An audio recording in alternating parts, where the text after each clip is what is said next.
নবী না, হযরতে মুসা কালিমুল্লাহ আলাইহিস সালাম তুর পাহাড়ে চলে গেলেন। তুর পাহাড়ে গিয়ে আমার আল্লাহকে লক্ষ্য করে আল্লাহ পাকের কাছে প্রশ্ন করলেন, ও রব্বুল আলামিন, আমি আপনার আদরের নবী, আমি মুসা আপনার আদরের নবী, আপনার কাছে জানতে চাই, আল্লাহ পাক আপনি তো এই পৃথিবীর জমিনে কোটি কোটি মাখলুকাত সৃষ্টি করেছেন। সমস্ত মাখলুকাতের ভিতরে আল্লাহ আপনি মানুষকে শ্রেষ্ঠত্ব দান করেছেন, কিন্তু অন্যান্য সৃষ্টি নিকৃষ্ট জীব যারা রয়েছে তারা জাহান্নামে যাবে না। এই মানুষগুলো কেন জাহান্নামে যাবে জানতে চেয়েছেন।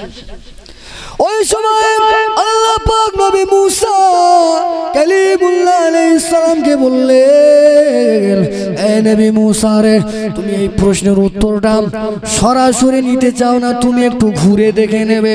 নবী মুসা আলাইহিস সালাম বললেন, আল্লাহ গো, যে কাজটা করলে আমার জ্ঞান বিবেক বুদ্ধি বাড়বে তার ভিতর দিয়ে আমি এই উত্তরটা পেতে চাই। আল্লাহ নবী বললেন, আল্লাহ নবীকে আল্লাহ পাক বললেন, এ নবী মুসা রে, কোন তারিখের কিতাবে এসেছে আল্লাহ পাক বলেছিলেন ধানের চাষ করতে, অন্য একটা তারিখের কিতাবের ভিতরে এসেছে আল্লাহ পাক বললেন, নবী মুসা রে, তুমি গম চাষ করো, ধান হোক আর গম হোক। নবী মুসা আল্লাহর হুকুমে ধান কিংবা গম চাষ করলেন। ধান গম চাষ করবার পরে আল্লাহ পাক সেই ধান গমের নির্দিষ্ট ট্রিটমেন্ট করতে বললেন, পানি শেষ করতে বললেন, ঘাস নিড়ানোর কথা বললেন। এক পর্যায়ে সমস্ত ট্রিটমেন্ট নবী মুসা যেমন ভাবে করতে হয় মুসলমানেরা, আল্লাহ নবী মুসা সেইভাবে সব ট্রিটমেন্ট করল। এক পর্যায়ে ধান গম পেকে গেল। আল্লাহ পাক এবারে নবী মুসা আলাইহিস সালামকে বললেন, ও নবী মুসা রে, তুমি তোমার ধান কিংবা গমটা কেটে নাও। আল্লাহ নবী মুসা আলাইহিস সালাম ধান এবং গমটুকু কেটে নিলেন, বাড়িতে গিয়ে ঝাড়াই করলেন। ঝাড়াই করবার পরে ওর যে বিচুলি গুলো হয়, আপনারা তো চাষি এলাকার মানুষ, ধান কিংবা গম ঝাড়ার পরে যে বিচুলি হয় ওটা যত্ন করে রেখে দেন না ফেলে দেন? রেখে দেন, কিন্তু ধানের মতো যত্ন কি নেওয়া হয়? নেওয়া হয় না তো।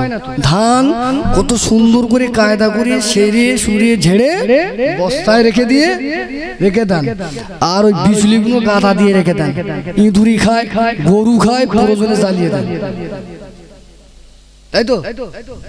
কিন্তু ধান ওইভাবে রাখবেন? রাখবেন না। নবী মুসা কালিমুল্লাহ আলাইহিস সালাম ধান গমগুলো ঝাড়লেন।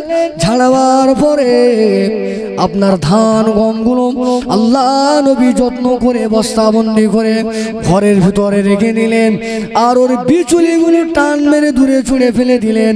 কোন কিতাবের ভিতরে এসেছে জ্বালিয়ে ফেললেন।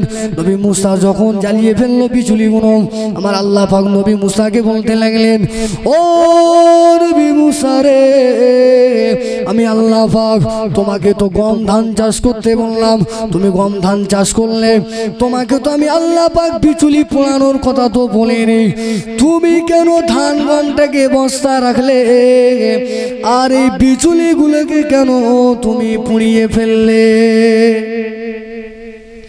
নবী মুসা বললেন, ইয়া রাব্বুল আলামিন, আল্লাহ গো, আমি নবী মুসা, আমার বিচুলির প্রয়োজন নয়, আমার উদ্দেশ্য হলো ধানের, আমার উদ্দেশ্য হলো গমের। আল্লাহ বিচুলির উদ্দেশ্য আমার নয়, সুতরাং বিচলি আমার অকেজ, বিচলির আমার কোনো প্রয়োজন নাই। আল্লাহ পাক বললেন, নবী মুসা রে, ঠিক তেমনি ভাবে তোমার যেমন ধানের প্রয়োজন, তোমার যেমন বিচুলির কোনো প্রয়োজন নাই। আমি আল্লাহ পাক দুনিয়ার জমিনে যারা আমার যে সমস্ত বাংলা বাল্লি গুলো নেক আমল করবে, আমি আল্লাহ নেক আমল চাই, আমি আল্লাহ সলিড বিষয়টা চাই, আমি আল্লাহ খাঁটি বিষয় চাই, আমি চিটা আগড়া আমি চাই না। আমার বান্দাদের ভিতরে যারা ধানের মতন গমের মতন ফল হয়ে আসতে পারবে, তুমি যেমন ধানটাকে বস্তাবন্দি করে যত্ন করে রেখে দিয়েছো, আমি আল্লাহ পাক আমার ঈমানদার বান্দা যারা ঈমান আমল নিয়ে আসতে পারবে তাদেরকে যত্ন করে আমার দয়ার জান্নাতে দেব। সুবহানাল্লাহ। ও নবী মুসা রে, ঠিক তেমনি ভাবে বিচুলি তোমার যেমন অকেজ, আমার যে বান্দাগুলো পাপ করে পাপের বোঝা মাথায় নিয়ে, গুনার বোঝা মাথায় নিয়ে বিচুলির মতন, আগলার মতন, চিটার মতো হয়ে আসবে, আমি আল্লাহ পাক ওদের দ্বারা জাহান্নাম ভরিয়ে দেব। ভাই জাহান্নাম ভরিয়ে দেবো, সুবহানাল্লাহ। না, এটা রং হয়ে গেছে, হতে পারে। হ্যাঁ ঠিক, কারণ আমাদের সেই একটা অভ্যাসের হুজুর সুর দিয়ে থামলে সুবহানাল্লাহ বলতে, এইটা আমরা শুধু না, যেখানে সেখানে সুবহানাল্লাহ মারা যাবে না। সুবহানাল্লাহ জায়গা সুবহানাল্লাহ, আলহামদুলিল্লাহ জায়গা আলহামদুলিল্লাহ, যেখানে যেটা যে দোয়া পড়তে হয় সেটা। যাক, ভুল করে হয়েছে, এর রাত তো এই সময় একটু ভুল হবে, আমারও ভুল হবে, আপনাদেরও ভুল হবে, হবে একটু, ওই জন্য আগেই বলে নিয়েছেন। তাহলে বোঝা গেল আমাদেরকে সলিড ইমানদার হতে হবে। যদি হতে পারি তাহলে জান্নাত, আর যদি না হতে পারি জাহান্নাম। আল্লাহ পাক পবিত্র কোরআনুল কারীমের ভিতরে বললেন, আলা ইন্না আউলিয়া আল্লাহি লা খাউফুন আলাইহিম ওয়া লাহুম ইয়াহজানুন। মুসলমানেরা, আল্লাহ পাক বললেন, এই আয়াতে কারীমের ভিতরে বললেন, এই জগতের মানুষেরা, তোমরা যারা আমি আল্লাহ পাক আমার বন্ধু হতে পারবে, আমার আশিক হতে পারবে, আমার মাহবুব মাহবুবা হতে পারবে, আমি আল্লাহ পাক তোমাদের জন্য খুশির সংবাদ দিয়ে দিলাম, দুনিয়া আখিরাতে তোমাদের কোনো ভয় আর চিন্তা থাকবে না। সুবহানাল্লাহ।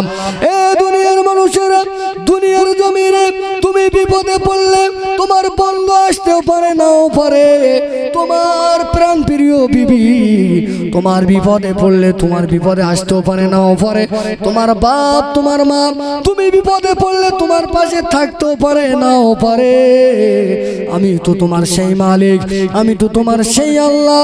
তুমি যদি আমার হয়ে যাও, আমার সঙ্গে প্রেম করো, আমি আল্লাহ আমার সঙ্গে যদি সুসম্পর্ক রাখো, মহব্বত রাখো, আমি আল্লাহ আমার ডিউটিটা যদি পালন করে আমার ওলি বান্দা যদি হয়ে যাও, বান্দারে আমি আল্লাহ পাক তোমার জন্য বাঁচানোর নিজে জামিনদার হয়ে গেলাম। আমাদের এদিকে আমাদের দুনিয়ার মামলায় আমাদের পাশে জামিনদার হয় চোর, ছেঁচড়া, বদমাইশেরা, এবং সেই জামিনের পরে দুদিন পরে বাড়ি আসলে থানায় পয়সা না দিতে পারলে পুলিশ আবার রেড করবে, আবার রেড করবে বাড়ি। কিন্তু আল্লাহ পাক বলছেন, আমি তোর নিজের জামিনদার হয়ে যাব। আর আল্লাহ যার জামিনদার হয়ে যাবে, দুনিয়া আখিরাতে তার কোনো চিন্তা থাকবে না। জোরে বলুন সুবহানাল্লাহ। আজ তো আল্লাহর লাখো কোটি শুকরিয়া, আজ খাবার অভাব নেই, আজ পড়ার অভাব নাই, আজ এমন একটা দিন আল্লাহ সুখের দিন দিয়েছে, যে দিনেতে আগামীতে যা দিন আসছে মডার্ন, আপনাকে আর মার্কেটে যেতে হবে না, ফোন পে টাকা থাকলে বাড়ি সব চলে আসবে, এখনই আসছে। আগামী দিনে বাড়ি তো বয়ে দিয়ে যাবে, টাকা দরকার, আল্লাহ সেই দিন দিয়েছে।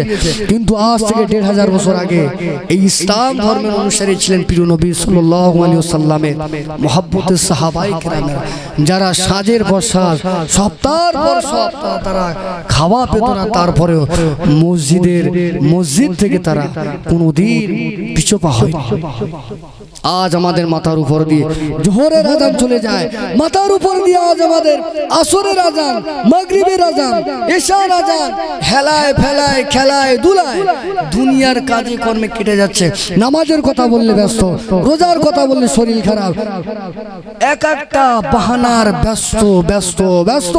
আপনি জানবেন আপনি কিসের ব্যস্ত? আপনার থেকে আপনাকে নিয়ে বেশি ব্যস্ত আজরাইল। আপনি ভেবেছেন নিয়াত করলেন রাতের বেলা সকাল হবে, আমি ঘুম থেকে উঠে সর্বপ্রথমে ব্রাশ করে খানা খেয়ে পয়সা নিয়ে আমি ব্যবসা চলে যাব। কিন্তু হতে পারে আপনার ওই নিয়াতটা ওই পর্যন্ত, সকালবেলা উঠবেন, মুখও ধোবেন, ব্রাশও করবেন, খেতে বসবেন, আপনার ভাতের থালা নিচে আজরাইল বসে। নিঃশ্বাস নেবেন, ভাববেন না এটা নিঃশ্বাস নিয়েছি আমি, ছাড়ার সময়টুকু আপনাকে দেওয়া হবে। নবী পাকের উম্মতেরা, ও নবীর উম্মতেরা, আজ আল্লাহ পাকের অশেষ দয়ায় আমাদের খাওয়ার অভাব নাই, আমাদের পড়ার অভাব নাই। আল্লাহ পাক যেহেতু বললেন বান্দারে দুনিয়ার মানুষের কাছে চাইবে না, কেননা আমি আল্লাহ তোমার রব, আমি আল্লাহ তোমার প্রভু, আমি আল্লাহ পাক আমার কাছে চাইবে আমার হয়ে গেলে তুমি যখন আমার কাছে চাইতে পারবে আমি আল্লাহ পাক আমার ওয়াদা মোতাবেক তোমার বাড়ি পৌঁছে যাবে। সুবহানাল্লাহ।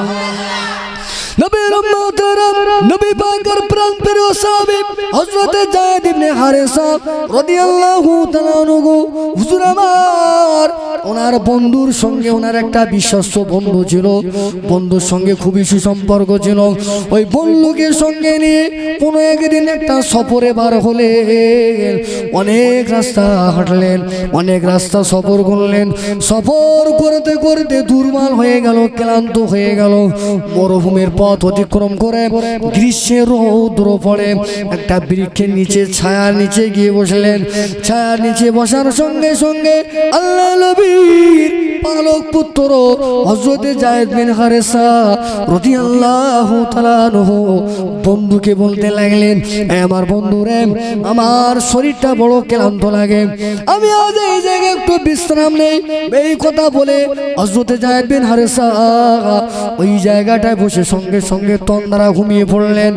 যখন সম্পূর্ণ ঘুমিয়ে পড়লেন, মুসলমানেরা আল্লাহওয়ালা হয়ে গেলে, নামাজি বেড়ে গেলে, শরীয়তটা মানলে আমার আল্লাহ কেমন তার হয়ে যায়। হযরত যায়েদ বিন হারেসা যখন ঘুমিয়ে পড়লেন, কিন্তু যায়েদ বিন হারেসা জানে না তার বন্ধু যে তার সঙ্গে বন্ধুত্ব পাতিয়েছে ওই বন্ধুটা হলো জাতে ইহুদি, জাতে ইহুদি, জাতে মুনাফিক। প্রিয় নবী বললেন তুমি কাফেরের থেকে মুনাফিককে বেশি ভয় করবে, কারণ মুনাফিক তোমার সঙ্গে ছায়া হয়ে ঘুরবে, তোমার পকেটে টাকা খাবে, তোমার খাবে পড়বে আর তোমার মাথায় মাস মারবে। কাফেরকে চেনা যাবে, মুনাফিকদের চেনা যাবে না। এই সব জায়গায় সব জায়গায় হ্যাঁ, ওই ব্যক্তিটাই ইহুদি মুনাফিক। সে এখন ইহুদিদের কাছ থেকে টাকা খেয়ে এসেছে যে আল্লাহ রসুলের পালক পুত্র যায়েদ বিন হারেসার মেরে দিতে পারলে পুরস্কার পাবে। আর ও শুধু সুযোগ খুঁজছিল, কিন্তু সুযোগ পাচ্ছে না। মরুভূমির ফাঁকা প্রান্তরে যখন যায়েদ বিন হারেসা ঘুমিয়ে পড়লেন, তখন ওই ব্যক্তিটা মনে মনে ভাবলে এই সুযোগ আর হাতছাড়া করা যাবে। এই মনে করে ওই ব্যক্তিটা সঙ্গে সঙ্গে চারিদিকে দেখে নিলেন কোনো লোকজন আছে কিনা। লক্ষ্য করে দেখতে লাগলেন কোনো লোকজন নাই। এক পর্যায়ে ওই ইহুদিটা ছদ্মবেশী হয়ে তলোয়ার লেঙ্গা তলোয়ার বার করলেন, যায়েদ বিন হারেসার দিকে চলে গেলেন মারবেন বলে। এমন সময় মারতে যাবেন, মারার আর কিছুক্ষণ বাকি রয়েছে, মানে তলোয়ারটা পৌঁছাতে একটু সময় রয়েছে, শরীরের কাছাকাছি চলে গেল। এমন সময় আল্লাহর আসমান থেকে গায়েবী আওয়াজ ভেসে আসে, এ আল্লাহর বান্দা দুশমন, খবরদার খবরদার, আল্লাহর বান্দাকে আঘাত করবে না। সুবহানাল্লাহ। আল্লাহর বান্দাকে আঘাত করা যাবে না। ওই ব্যক্তিটা সঙ্গে সঙ্গে থেমে গেলেন। আজ এই মরুভূমি প্রান্তরে কোনো জায়গায় তো লোকজন নাই। এই আওয়াজটা কে দিল? আমার এই অবস্থাটা কি কেউ দেখতে পেয়েছে না এখানে কেউ লুকিয়ে রয়েছে? আজ যদি আমি একে মেরে দেই তাহলে আমার সাক্ষী হয়ে গেলে আমারও প্রাণদণ্ড চলে যেতে পারে। এই মনে করে মারার পর থেকে দূরে সরিয়ে গেল। আবার চারিদিকে তাকিয়ে তাকিয়ে দেখতে লাগলেন ইহুদি কোনো জায়গায় কোনো ব্যক্তি নাই। তখন মনে মনে ভাবতে লাগলেন এটা হয়তো আমার মনের ভুল। এই মনে করে আবার দ্বিতীয়বার তলোয়ার উঁচু করলেন, মারবেন বলে আবার আসমান থেকে আওয়াজ আসে, এ আল্লাহর দুশমন, নবীর দুশমন, নবীর সাহাবীর দুশমন, খবরদার খবরদার খবরদার, দাঁড়িয়ে যাও দাঁড়িয়ে যাও, আল্লাহর মহব্বতের বান্দাকে তুমি মারবে না। সুবহানাল্লাহ। ও নবীর উম্মতেরা, এক পর্যায়ে আবার ওই ব্যক্তিটা সাইড হয়ে গিয়েছে। সাইড হয়ে যাওয়ার পরে চারিদিকে দেখতে লাগলেন কোনো জায়গায় কোনো মানুষ নাই। আবার তলোয়ার তুললেন। এমন সময় আসমান থেকে একজন সাদা পোশাক পরে একজন ব্যক্তি ঘোড়ার পিঠে করে এসে ওই জায়গাতে দাঁড়িয়ে গিয়ে ওই ইহুদির মাথার চুল ধরে তার ঘাড় থেকে গরদান তলোয়ার দিয়ে আঘাত করে দেয়। সুবহানাল্লাহ। ওই সময় যখন আঘাত করে দিলেন ওই ইহুদিটার সঙ্গে সঙ্গে রক্তাক্ত অবস্থা হয়ে গিয়ে মারা গিয়েছে। আল্লাহ নবীর পালক পুত্র হযরতে যায়েদ বিন হারেসা সঙ্গে সঙ্গে দাঁড়িয়ে গেলেন। দাঁড়িয়ে দেখলেন তার পাশে তার বন্ধুটা রক্তাক্ত অবস্থায় মৃত হয়ে পড়ে রয়েছে। ও মুসলমানেরা, আল্লাহ নবী ওই সময় নবী পাকের সাহাবী, নবী পাকের পালক পুত্র চারিদিকে লক্ষ্য করে দেখতে লাগলেন আমার বন্ধুকে কে মেরেছে, কে মেরেছে, এমন নিষ্ঠুর কাজ কে করতে পারে। চারিদিকে তাকিয়ে তাকিয়ে দেখতে লাগলেন কেউ নাই। কিন্তু একটা সাইডে একজন নুরানি চেহারাধারী ব্যক্তি তার মাস্তখানা হাতে নিয়ে নাঙ্গা তলোয়ার নিয়ে দাঁড়িয়ে রয়েছে। আল্লাহ নবী পাকের পালক পুত্র হযরতে যায়েদ বিন হারেসা ওই ব্যক্তিটাকে লক্ষ্য করে বলতে লাগলেন, ও আল্লাহর বান্দা, কে আপনি, আপনার কি পরিচয় আমি জানি না। আমার বন্ধু, আমার প্রাণের প্রিয় বন্ধুকে কে এই অবস্থা করেছে। ওই সময় ওই ব্যক্তিটা, নুরানি চেহারাধারী ব্যক্তিটা বলতে লাগলেন, এ নবী পাকের সাহাবী, এ নবী পাকের প্রাণ প্রিয় পালক পুত্র যায়েদ বিন হারেসা রে, তুমি শুনে নাও, জেনে নাও, তুমি যাকে নিজের বন্ধু ভেবেছো, নিজের বন্ধু ভেবে নিজের ঘরে আশ্রয় দিয়েছো, তোমার খানায় ভাগ বসিয়েছো, তোমার খানা দিয়ে খাইয়ে খাইয়ে তাকে দিন লাল পালন করেছো, তুমি কিন্তু যেটা জানো না, ও তোমার বন্ধু ছিল না, ও ছিল জাতিতে ইহুদি। তোমাকে মারার জন্য ঠিকা নিয়ে ইহুদিদের কাছ থেকে টাকা খেয়ে তোমার সাথে সাথে ঘুরেছে। প্রতিটা সেকেন্ডে সেকেন্ডে তোমাকে মারার জন্য সুযোগ খুঁজেছে, কোনোদিন সুযোগ পায় নাই। আজকের এই সুযোগ পেয়েছে, এই সুযোগ পেয়ে তোমাকে মেরে দেবে বলে সে তলোয়ার তুলেছিল। আল্লাহ পাক কোরআনে বললেন, যারা আল্লাহর হয়ে যাবে আল্লাহ তাদের হয়ে যায়, আর তারা যখন বিপদে পড়বে আমার আল্লাহ পাক ওই ব্যক্তি তার ইমানদার বান্দাদের জন্য আসমান থেকে আল্লাহর দয়া সাহায্য পাঠায়। সুবহানাল্লাহ। আর জোরে বলুন সুবহানাল্লাহ। ও নবীর উম্মতেরা, এক পর্যায়ে ওই ব্যক্তিটা বলতে লাগলেন, ও যায়েদ বিন হারেসা রে, আজ তুমি বিপদে পড়েছো, এখানে তোমার কোনো আত্মীয় স্বজন নাই, তোমার আব্বা নাই, তোমার মা নাই, নবী পাকের সাহাবায়ে কেরামেরা কেউ নাই, তুমি এখানে একা রয়েছো।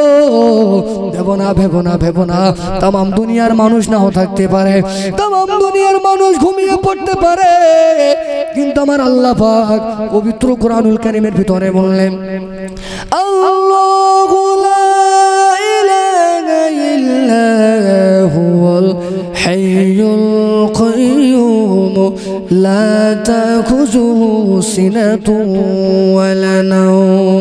আল্লাহ পাক এই আয়াতের ভিতরে বললেন, এ জগতের মানুষেরা, রব আমি আল্লাহ তোমাদেরই রব, আমি ছাড়া কোনো আর দ্বিতীয় ইলাহা নেই, কোনো ইলাহা নেই, কোনো আল্লাহ নেই, কোনো উপাস্য নেই। আমার বান্দারে, দুনিয়ার জমিনে তোমাদের ঘুমের প্রয়োজন হয়, তোমাদের তন্দ্রা প্রয়োজন হয়, আমি আল্লাহ পাক ওই আল্লাহ, ঘুম তো দূরের কথা, আমি আল্লাহ পাক আমার তন্দ্রা পর্যন্ত স্পর্শ করতে পারে না। সুতরাং আল্লাহ তো ঘুমায় না। নবীর সাহাবীরে, তুমি ঘুমিয়ে গিয়েছিলে, তোমার রব তোমার আল্লাহ ঘুমায়নি। আজ তুমি মালিককে বলে আল্লাহকে বলে ঘুমিয়ে গিয়েছো। আমার আল্লাহ পাক কোরআনে যেহেতু বলেছেন ঈমানদার যে হবে আল্লাহ তার সাহায্য করবে, তুমি ঘুমিয়ে গেল, তোমার মালিক ঘুমায় না। আজ তোমার বিপদে আল্লাহ পাক আসমান থেকে আমাকে পাঠিয়েছে। আমি দুনিয়ার কোনো মানুষ নই, আমি হলাম আল্লাহ পাকের একজন রহমতের ফেরেশতা। আরো জোরে বলে, আমি হলাম আল্লাহ পাকের রহমতের ফেরেশতা। আল্লাহর ওয়াদা, ওয়াদাল্লাহি হাক্কুন, আল্লাহর ওয়াদা হলো সত্য। আল্লাহ পাক ঘুমায় না। নবী মুসা আলাইহিস সালাম আল্লাহ পাককে প্রশ্ন করেছিল, আল্লাহ তোমার কাছে আমার কয়েকটা প্রশ্ন, আল্লাহ আপনি কেন ঘুমান না? নবী মুসা আলাইহিস সালাম ছিলেন আল্লাহ পাকের আদরের নবী, সব সময় প্রশ্ন করত। তা আল্লাহ পাককে একবার প্রশ্ন করবে তা করুক, একেবারে প্রশ্ন করেছে আল্লাহ আপনি কেন ঘুমান না? আরে একটা মারতে গিয়ে কেন 10টা মারে? একটা যে অপরাধ করেছে তারে মারলে মিটে যায়, 10টারে মারেন? সাংঘাতিক। আল্লাহ বলেন, ও নবী মুসা, তুমি এই প্রশ্নের উত্তর জানতে চাও? তুই তুর পাহাড়ে আসবে। তুর পাহাড়ে চলে গেল। কিছুক্ষণ পরে জিবরাইল ফেরেশতা আসলেন। একটা পানির গ্লাস নবী মুসা আলাইহিস সালামের হাতে দিয়ে জিবরাইল ফেরেশতা বলছে, হে নবী মুসা আলাইহিস সালাম, আল্লাহ পাকের হুকুম না হওয়া পর্যন্ত পানির গ্লাস নিয়ে তোমার দাঁড়িয়ে থাকতে হবে। হ্যাঁ, এখান থেকে একদম নড়ন চড়ন সরা যাবে না, এগুলো যেমন পিছনে একদম এই জায়গাটা স্ট্যান্ড আপ। নবী মুসা আলাইহিস সালাম পানির গ্লাস নিয়ে দাঁড়িয়ে রয়েছে। এখন কোনো মানুষ যদি ফাঁকা জায়গায় একা একা যদি চুপ করে থাকে, অনেকক্ষণ থাকতে থাকতে এক পর্যায়ে ঘুম ঘুম ভাব আসে না? আসে না? আপনাদের এখানে বসে বসে তাই ঘুমাচ্ছেন অনেকে, আর ফাঁকা জায়গা দিলে তো আরো ঘুমাবে। নবী মুসা আলাইহিস সালামের সেই তন্দ্রা ভাবে সে। এখন রাত্রের বেলা গরমের সময় সারাদিন হাই হাই করেছে জীবনটা। রাতের বেলা ঘুমিয়েছেন, কারেন্ট নেই, পাকা টানতে টানতে তন্দ্রা যখন এসে যায় অনেক ঘুমিয়ে পড়ে, শার্ট করে পাকা হাতে পড়ে যায় না? যায় না? যায় তো? নবী মুসা আলাইহিস সালামের ঠিক এরকম একটা অবস্থা হয়েছে, ঘুমের মধ্যে চলে আসলেন আর হাতের গ্লাসটা পড়ে গেছে, পাহাড়ের উপরে পড়ে গেছে।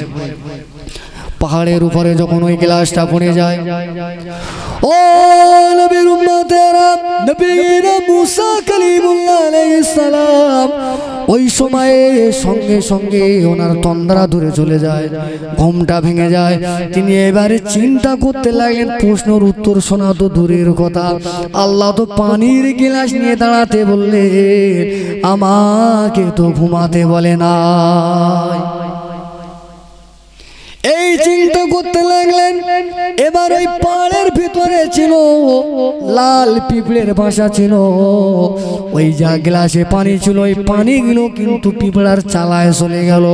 পিঁপড়েরা এবারে মনে মনে ভাবতে যে খাল বিল সব ডুবে যাবে, এই পাহাড় কোনোদিন ডুববে না, আর আমাদের বাসায়ও পানি আসবে না। কিন্তু দুনিয়া কি ডুবে গেছে নাকি? পানি এখানে আবার কিভাবে আসলো? পিঁপড়েরা চিন্তা করতে করতে পিঁপড়েরা বলতে লাগলো, মনে হয় বন্যা হয়েছে, সব উপরের দিকে যায়। উপরের দিকে আস্তে আস্তে দেখতে পায় দুটো ঠ্যাং মতো দাঁড়িয়ে রয়েছে। ওরা বললো, এই ধর, এখান থেকে উঠ। এখান থেকে উঠতে উঠতে উঠতে উঠতে নবী মুসা আলাইহিস সালাম ওদিকে চিন্তা করছে, আল্লাহ যদি আমাকে জিজ্ঞাসা করে পানির গ্লাস ফেলালে কেন, আমি কি উত্তর দেব? এই চিন্তায় বিভোর হয়ে রয়েছে, ভয়ে জড়সড় হয়ে রয়েছে।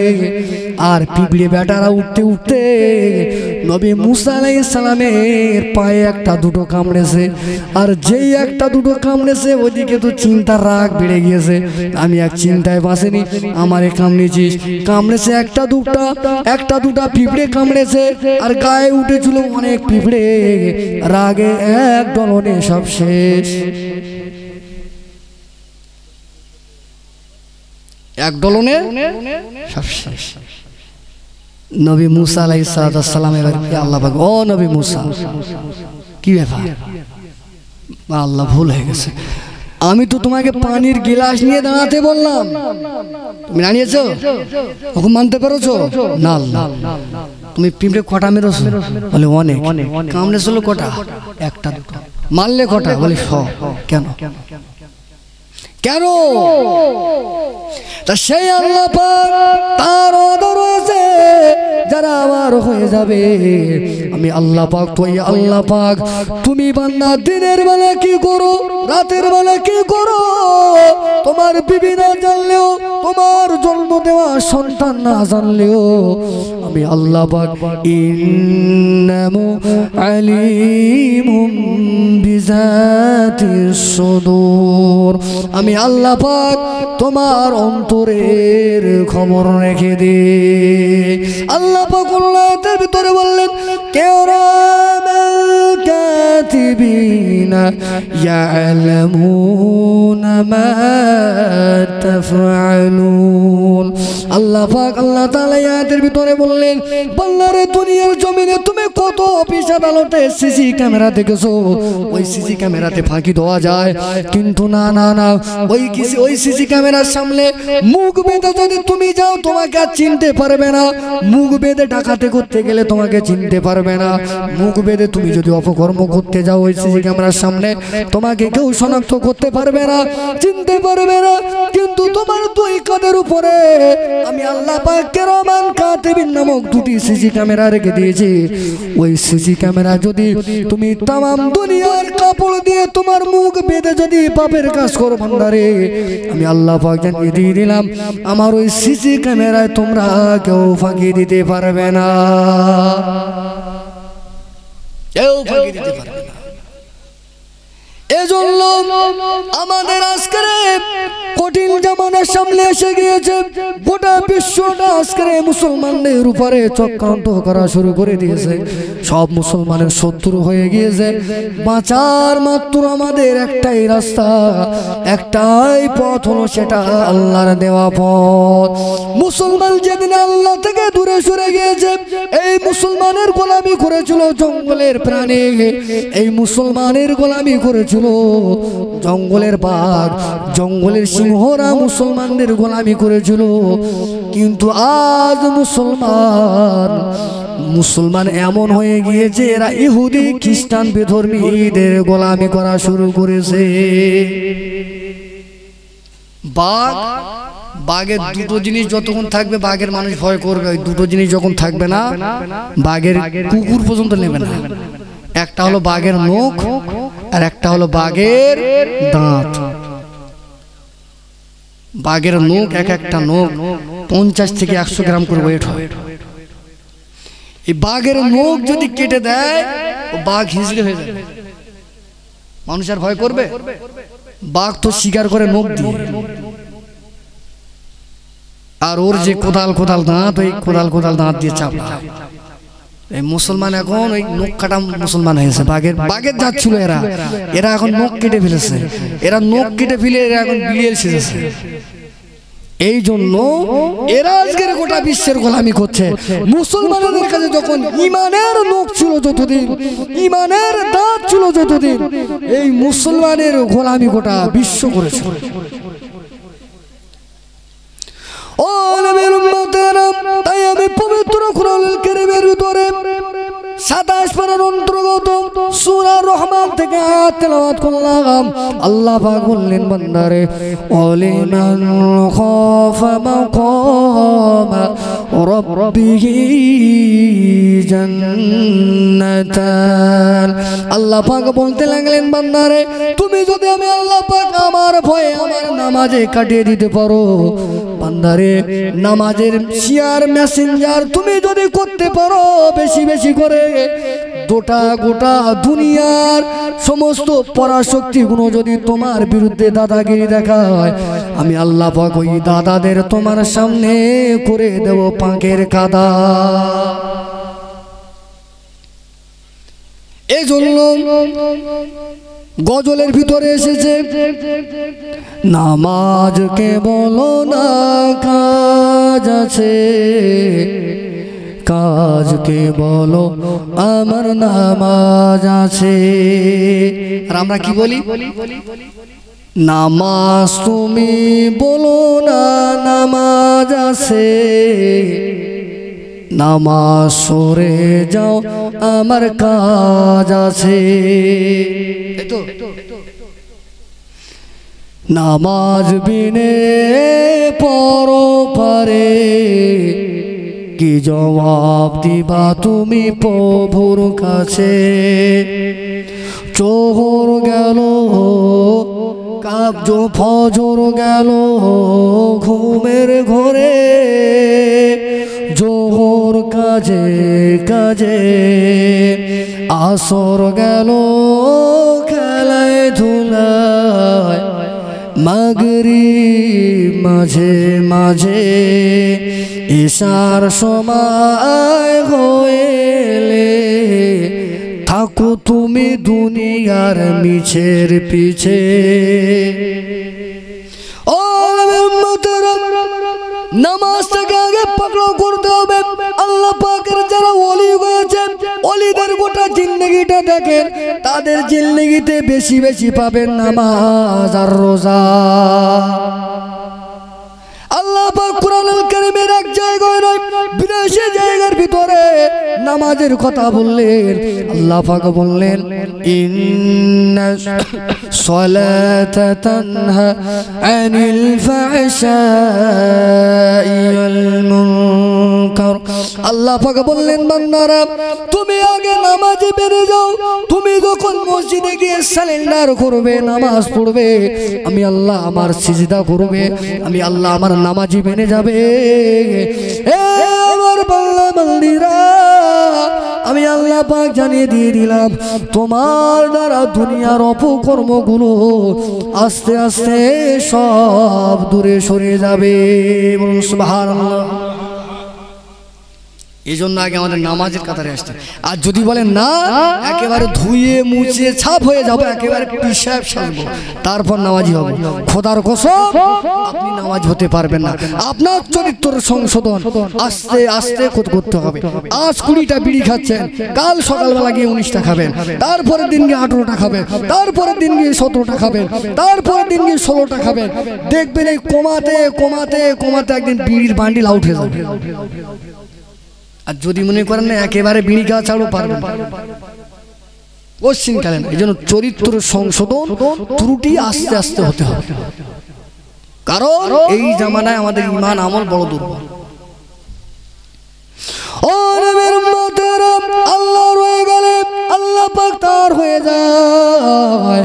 আল্লাহ পাক বললেন, বান্দারে দুনিয়ার জমিনে তুমি যখন বিপদে পড়বে, আল্লাহ নবী বললেন, ও আমার সাহাবীরা, আমি রাসূলুল্লাহ জানিয়ে দিয়ে দিলাম, দুনিয়ার জমিনে যখন তোমরা বিপদে আপদে বালা মুসিবতে পড়বে, ওই সময় দুনিয়ার কোনো মানুষের কাছে যাবে না, দুনিয়ার কোনো নেতার কাছে যাবে না, দুনিয়ার কোনো সৃষ্টি মালিকের সৃষ্টি মানুষের সান্নিধ্যে যাবে না। রাত্র হয়ে গেলে আল্লাহ পাকের কাছে 2 রাকাত সালাতুল হাজাতের নামাজ পড়ে আমার আল্লাহ পাকের কাছে যদি দোয়া চাইতে পারো,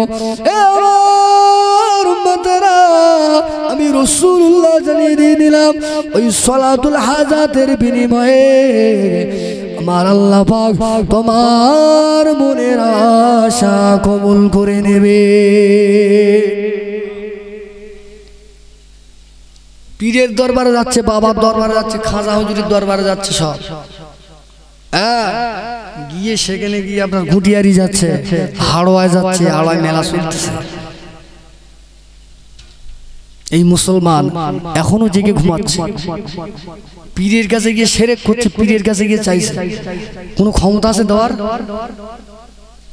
পীরের কোনো কিছু দেওয়ার ক্ষমতা আছে? ওই পীর সারা জীবন চেয়েছে কার কাছে?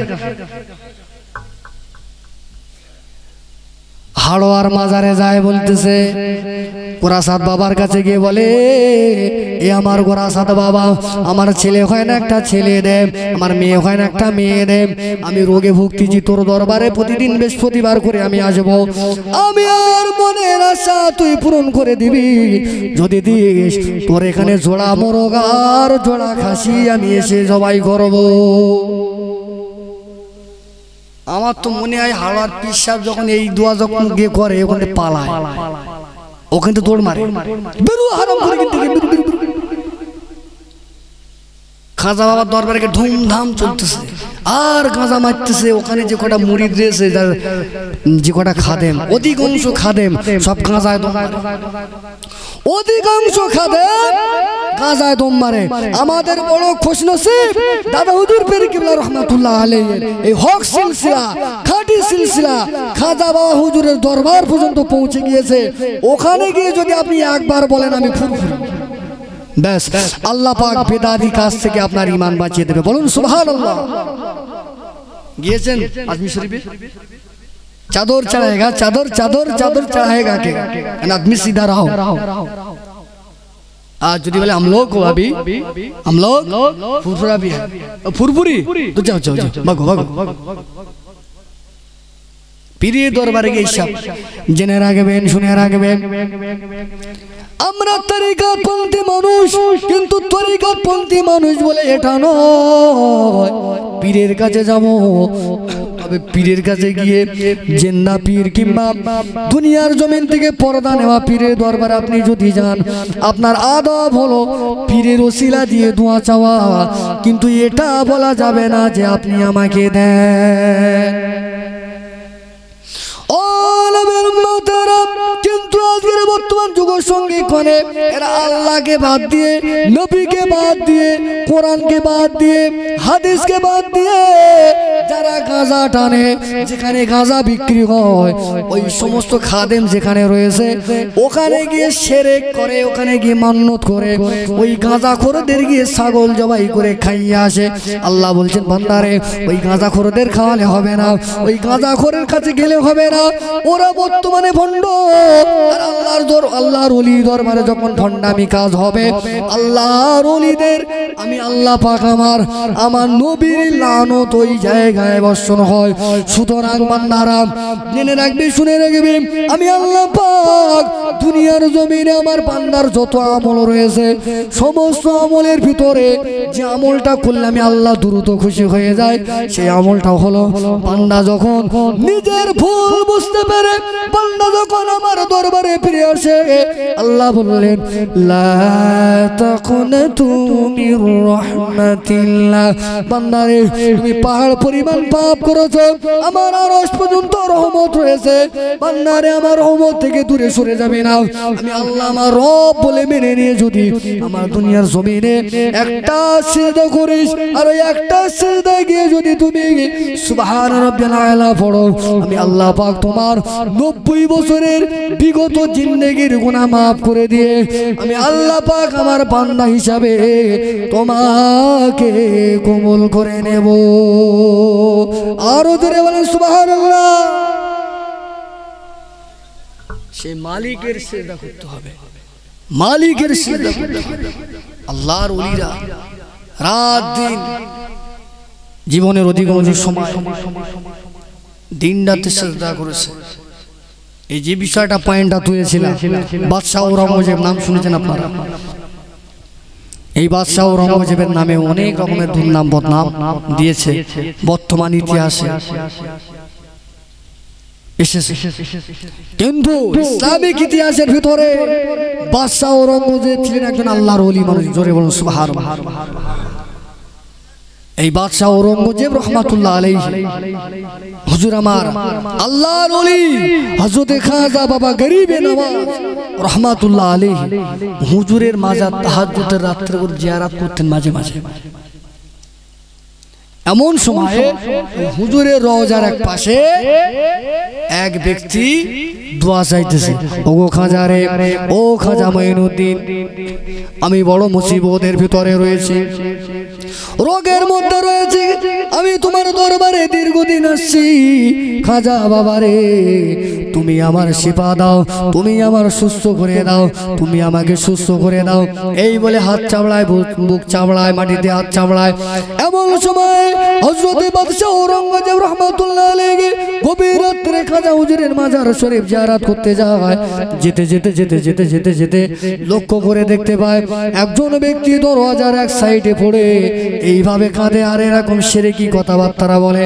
বাদশাহ ঔরঙ্গজেব দোয়াটা সমাপ্ত করে এসে ওই ব্যক্তিটার কাছে গেলেন। ওই ব্যক্তিটার কাছে গিয়ে বলতে লাগলেন, হে আল্লাহর বান্দা তুমি এদিকে শোনো। ওই ব্যক্তিটা আস্তে আস্তে চলে আসে। আল্লাহর ওলি বাদশাহ ঔরঙ্গজেব ওই ব্যক্তিটাকে লক্ষ্য করে বলতে লাগলেন, ও আল্লাহর বান্দা তুমি শুনে নাও, আমার পরিচয় কি তোমার জানা আছে? ওই সময় বললেন, না আমি তো আপনার পরিচয় জানি না। উনি বলতে লাগলেন, আমি হলাম বাদশাহ আলমগীর বাদশাহ, আমার নাম হলো ঔরঙ্গজেব। আমি দেখেছি তুমি শিরকি ভাবে দোয়া চাইছো, তুমি খাজা মঈনুদ্দিনের কাছে চাইছো, ইয়া খাজা দে, খাজা আমার সুস্থ করে দাও। কিন্তু না না না, আমি তোমাকে এখানে দাঁড়িয়ে বলে গেলাম আমি আমার রাজ দরবারে বিচার কোরআন হাদিস দিয়ে করে, সুতরাং আগামী কালকের ভিতরে আমি আবার জিয়ারত করতে আসবো মাজার শরীফ। আগামী কালকের ভিতরে যদি তোমাকে যদি আমি সম্পূর্ণ সুস্থ না দেখি, তোমার ঘাড়ের উপরে আর মাথা থাকবে না। এই হুকুম ফরমান জারি করে দিয়ে বাদশাহ ঔরঙ্গজেব রহমাতুল্লাহ আলাইহি ওখান থেকে চলে গেল।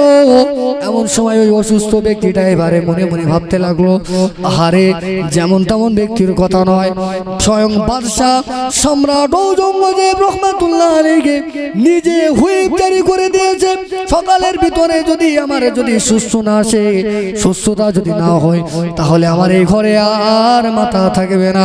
তখন এবারে ওই ব্যক্তিটা খাজা হুজুরের কাছে আর চায় না। বলুন সুবহানাল্লাহ। ওই ব্যক্তিটা এবার আল্লাহর কাছে বলছে, আল্লাহ আগামীকাল বাদশাহ ঔরঙ্গজেব বলেছে আসবে, আর যদি আমার সুস্থ যদি না দেখেছে, আমার ঘাড়ে আর মাথা থাকবে না। ও রব্বুল আলামিন, তুমি তো বাঁচানোর মালিক, তুমি তো কাউকে জীবন দাও, তুমি তো মরণ দাও। আল্লাহ গো আল্লাহ, ওই ঔরঙ্গজেবের হাত থেকে আল্লাহ আপনি আমাকে বাঁচিয়ে আমার সুস্থতা দান করুন। সুবহানাল্লাহ। এইভাবে দোয়া করতে করতে কাঁদতে কাঁদতে এক পর্যায়ে ক্লান্ত হয়ে গেল। ওই ব্যক্তিটা সম্পূর্ণ ঘুমিয়ে পড়লো। এমন সময় ওই ব্যক্তিটা ঘুমের ঘুরে লক্ষ্য করে দেখতে পেলে একজন নুরানি চেহারাধারী ব্যক্তি, নুরানি চেহারাধারী ব্যক্তি তার ঘুমের ভিতরে স্বপ্নে হাজির হয়ে গেল। স্বপ্নে হাজির হয়ে গিয়ে ওই অসুস্থ ব্যক্তির শরীরের উপরে কি যেন বলে হাত বুলিয়ে ফুঁক দিয়ে দেয়, আর সঙ্গে সঙ্গে ওই ব্যক্তিটা সুস্থ হয়ে যায়। সুবহানাল্লাহ। ও নবীর উম্মতেরা, ওই ব্যক্তি বলতে লাগলেন, আমি ঘুমের ভিতরে আমি ওই ব্যক্তিটাকে জিজ্ঞাসা করলাম, মানান্তা আপনি কে, আপনার পরিচয়টা কি, আপনি একবার বলুন বলুন। ওই সময় ব্যক্তিটার সঙ্গে নুরানি চেহারাধারী ব্যক্তিটা বলেছিল, এ আল্লাহর বান্দা, আমি তো সেই ব্যক্তি, আমার দরবারে তুই এতদিন এসে দোয়া চেয়েছিস, তোর দোয়া আল্লাহর দরবারে পছন্দ হয়নি, আল্লাহ তোর দোয়া কবুল করে নে, কিন্তু আজকে তুই সঠিকভাবে দোয়া চেয়েছিস বলে আমার আল্লাহর দোয়া কবুল হয়েছে। আল্লাহ পাকের হুকুমে আমি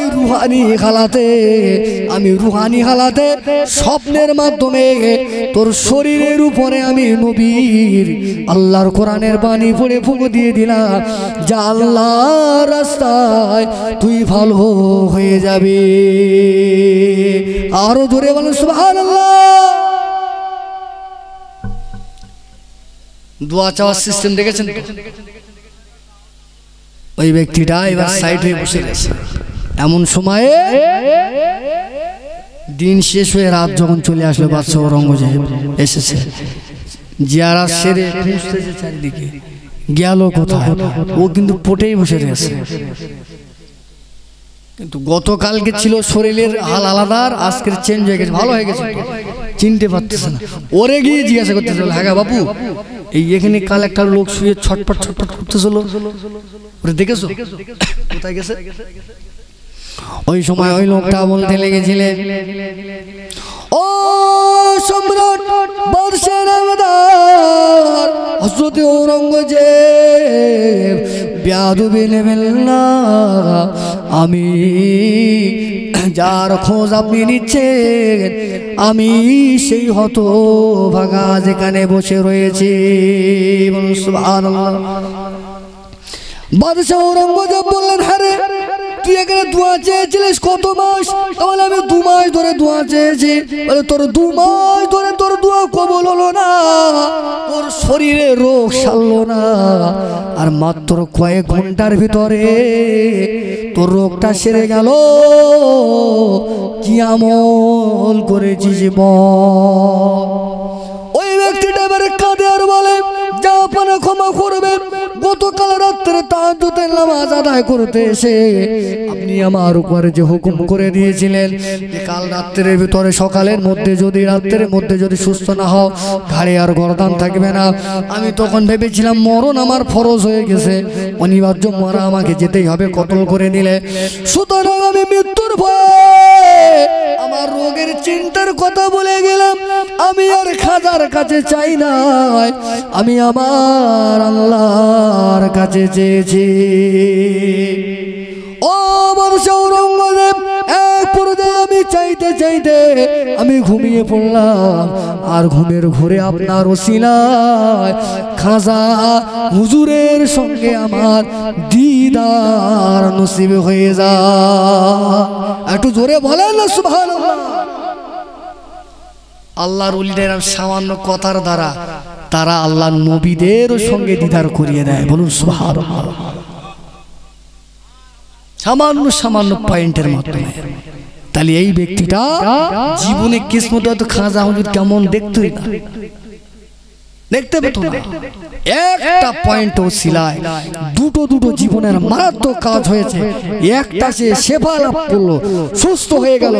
অন্যদিকে বাদশাহ ঔরঙ্গজেবের ওসিলায় খাজা মঈনুদ্দিন চিশতি আজমিরি হাসান সঞ্জারি রহমাতুল্লাহ আলাইহি দিদার নসিব হয়ে গেল। আরেকবার বলুন সুবহানাল্লাহ।